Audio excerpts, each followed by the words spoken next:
gugma karon. Unya kada diha kanamnanan pa na nako diha o dapita diha. Na ako lang sang gipaana ang mga karnero kay para kanon nila mga sagbot. So mao ning kinabuhi sa buntag sayo. Hi.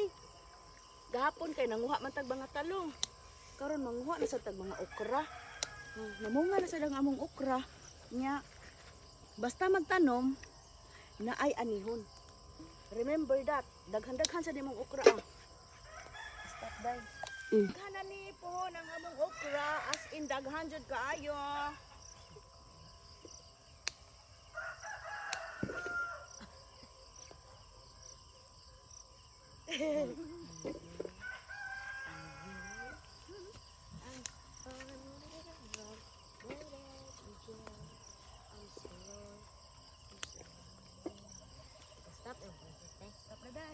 Ang mga bata, tambag yung taon ako sila og pang-harvest og kana ang okra.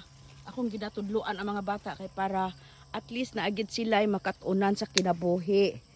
Dili kay puro na lang sila magpabadlong. Oh, daghang kay bunga atong mga okra. Anyway, 2 months old na siguro ni. 2 months old na ni Breno. Oh. Mas lagi tay. Anak diha talungan ako na diha. Kana. Talungan na namo diha. Na dito si Kuya Jay nang spray. Sprayhan ang talong kay giatak lagi. So, duha ra ni kalinya ang amuang okra. Nya duha pod kalinya ang amuang talong. Padajon. Mao din ang ato ang background. Background na to. Natay duha kalinya na okra, unya duha pod kalinya na talong. Basta magtanom, makakaon. So, padayon lang jud ang kinabuhi sa mag-uuma. Kay ngano, kana magkatiguang bitaw ta. Kinahanglan man gid ta nga naatay kana ang activity sa tong kinabuhi kay para dili laay ba. Kay ngano, laay baya nang mapadung nagkatiguang char. Maura to. Mo ni sila yung mga harvester. Jin, pila na may harvest nimo? Pila naman ka kilo? 2, 3, 4. Tapos Princess Day.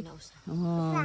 Padajon day. Mga bata, pagkahuman na mo upang harvest og okra, ay namahaw na din sila. Kaya ngano dihang sa sayos buntag, sila may himay sa talong. Talong na siya, ilang sudan, nga na ay hipon o manok. Enjoy pamahaw mga bata. Unya, magabono sa tas atong papaya ha, kay para natay palit og pan. Okay? Okay.